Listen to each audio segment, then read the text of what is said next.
ईश्वर परम कृष्ण सच्चिदानंद विग्रह अनादि गोविंद सर्वकारणेर कारण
অমৃত দান সুধী সজ্জন আপনারা কথা বলবেন আজ এই বন্দার সময়ে এই যে শ্রীভাষপুর উপনীত হয়েছে শ্রী শ্রী রাপাল ঠাকুর মন্দির প্রাঙ্গণে পদ্মার লীলা কীর্তন পরিবেশন করব বলে ভক্তগণ সুধীজন এই যে বন্দার সময় বাবা আমরা জীবনের বন্দার সময় অনেকে অতিবাহিত করেছি আবার অনেকে জীবনের বন্দানের সময় এসে উপনীত হয়েছে যেমন সকালবেলা সূর্য উদয় হয়েছে সকালবেলা পার হয়েছে আমরা সকালবেলা লীলা কীর্তন শ্রবণ করেছি সকালবেলা যখন লীলা শ্রবণ করেছি তারপর প্রথমে বাল্যলীলা হয়েছে তারপর গোষ্ঠলীলা হয়েছে এখন পদ্মার লীলা শ্রবণ লীলা এই যে আজকে ওই জিনিসটা খুব ভালো লেগেছে যে আপনারা 12 কোটিকার ভেতরে গোবিন্দকে গোষ্ঠ গোছারণে পাঠিয়েছেন অনেক জায়গায় দেখা যায় 1 কোটিকা 1.5 কোটিকা 2 কোটিকা হয়ে যায় গোবিন্দ গোষ্ঠী এখানে সঠিক সময়ে গোবিন্দকে গোষ্ঠী পাঠানো হয়েছে এই যে সকালবেলা পার করেছি আমার জীবনেরও সকালবেলা আছে দুপুরবেলা আছে আবার বিকেলবেলাও আছে তো জীবনে সকালবেলা হচ্ছে বাল্যকাল যে সময়ে পিতামাতার আদরে আদরে ওই সময়টা পার করে দিয়েছে তখন আমার গোবিন্দ ভজন হলো তখন গোবিন্দকে ডাকলাম না যখন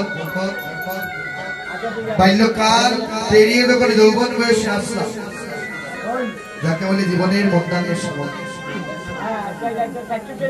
ওই সময় যখন উপনীত হয়েছি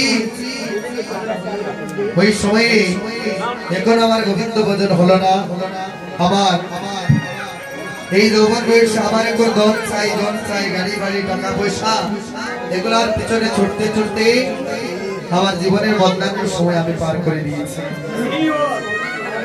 কিন্তু বাবা মহাজন বললি এই জগতে যে তুমি এসেছো এই জগৎ তো তোমার না এই জগতে যে আমরা এসেছি বাবা এই জগৎ কিন্তু আমাদের না কারণ যে দেশ থেকে এসেছি সময় পুড়িয়ে গেলে আবার ওই দেশে চলে যেতে হবে ওই আবার এই দেশটা আপন নয় এই দেশে এসেছি শুধু ব্যবসা বাণিজ্য করবার জন্য কি ব্যবসা বাণিজ্য কার সঙ্গে গোবিন্দের সঙ্গে বাণিজ্য করবার জন্য এসেছি এই বাণিজ্য ওই সৌদা নেওয়া দেওয়া নয় ভক্তি নেওয়া দেওয়া গোবিন্দকে ভক্তিটা দেবেন বিনিময়ে কৃপা পাবে ওই ব্যবসা বাণিজ্য করবার জন্য এখানে এসেছি কিন্তু আমি বাল্যকাল পার করলাম তখন আমার গোবিন্দ ভজন হলো সবাই বলছে বাবা তোমার এখনো সময় হয়নি ওই বাল্যকালে এখনো তোমার সময় হয়নি যখন তোমার আরো বয়স হবে তুমি গোবিন্দ নাম বাল্যকাল পার করে দিলাম যৌবনকাল আসলো এখন নানান চিন্তা সংসারের চিন্তা কত কিছু চিন্তা ওই যৌবন বয়স ওই যৌবন বয়সের সাথে মহাজনই দিনের মধ্যাহ্ন সময়কে তুলনা করেছে ও বাবা এখন যদি এখান থেকে যদি যাত্রা করি নবীগঞ্জ বাজারে হেঁটে হেঁটে নবীগঞ্জ বাজারে যেতে পারবো আবার সন্ধ্যার আগে আবার বাড়িতে চলে আসতে পারবো এই জন্য মহাজন বললে যে জীবনের যৌবন বয়সে আপনি যে কাজে অগ্রসর হবে আপনি সাফল্যতা অর্জন করতে পারবেন এই জন্য মহাজন বললে সময় থাকতে সাধন করো সময় যদি চলে যায় বাবা অসময় আর কোনো কাজে আসবে না আইরে সময় গেলে সাধন হবে না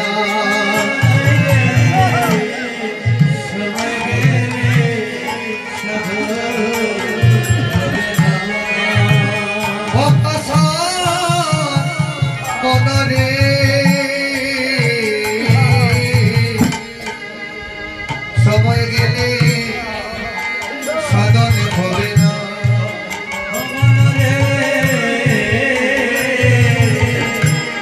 আরে সময় গেলে সাধন হবে না গেলে বাবা সাধন হবে না, সময় যদি চলে যায়। এখানে আমার দাদুরা যারা বসে আছে, আমরা চাইলে এখন 100 কেজি ওজনের ভার বহন করতে পারবো, আপনারা পারবেন? কারণ এই দেহের মধ্যে আগের মতো বল নেই। এই জন্য শাস্ত্রে বলছি যে তুমি সময় থাকতে বা সাধন করো। সময় যদি চলে যায়, বৃদ্ধ সময় যদি চলে আসবে, তখন দেহে আগের মতো বল থাকবে না। তখন কৃষ্ণ কথা শুনতে গেলে মনও চাইবে শুনতে, কিন্তু দেহ মানবে। এই জন্য মহাজন বললেন সময় থাকতে তুমি সাধন করো, সময় থাকতে গোবিন্দ চরণ লাভ করো। আমরা হচ্ছি বাবা গৌর দেশের মানুষ। প্রথমে আমরা গৌরলীলা কীর্তন আস্বাদন করবো, তারপরে আমরা বৃন্দাবনে যাব। কারণ গৌরের ভক্ত যদি না যায় বৃন্দাবন, আর গৌর বিনে প্রাপ্ত না হয় ব্রজেন্দ্র নন্দন। যদি গৌর হরি কৃপা লাভ করতে হয়, তাহলে আগে নিত্যানন্দ প্রভুর চরণ ধরো। এই জন্য মহাজন বলে আর কবে নিতাই ছাড় করুণা করিবে, আর কবে নিতাই ছাড়ে করুণা করিবে। সংসার বাসনা মন কবে তুচ্ছ হবে,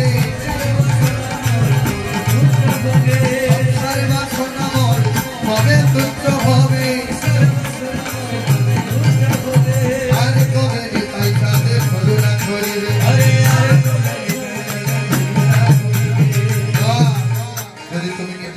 প্রভুর চরণ ধরো, তাহলে তুমি গৌর হরির চরণ লাভ করতে পারবে। ও বাবা, বাবা যেটাই হয় নিত্য আনন্দ, সেটাই আবার নিত্যানন্দ। এই যে আজ রঙ্কার মন্দির প্রাঙ্গণে এই যে মধ্যাহ্ন সময়ে ভক্তবৃন্দ যারা উপনীত হয়েছে, আমরা সুদূর সিলেটের গোলাপগঞ্জ উপজেলা থেকে আপনাদের এই গ্রামে এসেছি। আজ মহাপ্রভুর কথা বলছি, যিনি আমাদের গোলাপগঞ্জ উপজেলার ঢাকা দক্ষিণ ধামে সচি গর্ভ সিন্ধু মাঝে আবির্ভূত হয়েছে। ওই ঢাকা দক্ষিণ মহাপ্রভুর বাড়িতে গিয়েছেন আপনারা? কয়েকজন গিয়েছেন? অনেকে হয়তো গিয়েছেন। মহাপ্রভুর বাড়ি থেকে আমাদের বাড়িতে যেতে আরো 40 মিনিট সময় লাগে। যদিও আমরা গোলাপগঞ্জ উপজেলা, কিন্তু একবারে হাহালুকের পারে হচ্ছে আমাদের বাড়ি। আমাদের গ্রাম পরে হাওড়কে হাওড়, সবচেয়ে বড় হাওড়, ওই হাওড়টার পাশে আমাদের বাড়ি। যদিও গোলাপগঞ্জ উপজেলা, আমাদের গ্রাম পরে 2টা গ্রাম পরেই আবার বড়লেখা জুড়ে পেয়েছে। তো সেখান থেকে এখানে এসেছি। কেন বললাম ওই কথা? কারণ ওই যে মহাপ্রভুর দেশের মানুষ, এটা আমরা নিজে নিজে গর্ব করি। এটাও কিন্তু আমরা মহাপ্রভুর দেশের মানুষ, আপনারাও। কারণ এই শ্রীহট্ট ভূমিতে আপনাদের জন্ম হয়েছে। এই জন্য মহাজন বলেছে শ্রীহট্ট ভূমিতে জন্ম হইল যার, জন্ম সার্থক হইল তার। বাবা মহাপ্রভু এসেছে এই ফাল্গুন মাসের পূর্ণিমা তিথিতে। 29 তারিখে হচ্ছে পূর্ণিমা তিথি। আজ হচ্ছে কত তারিখ? 22 তারিখ। আর বেশি দিন। 29 তারিখ হচ্ছে ফাল্গুন পূর্ণিমা তিথি, নক্ষত্র ফাল্গুনী। আর ওই দিনে হেনকালে জন্ম নিয়েছেন আমার গৌর গুণ। তাহলে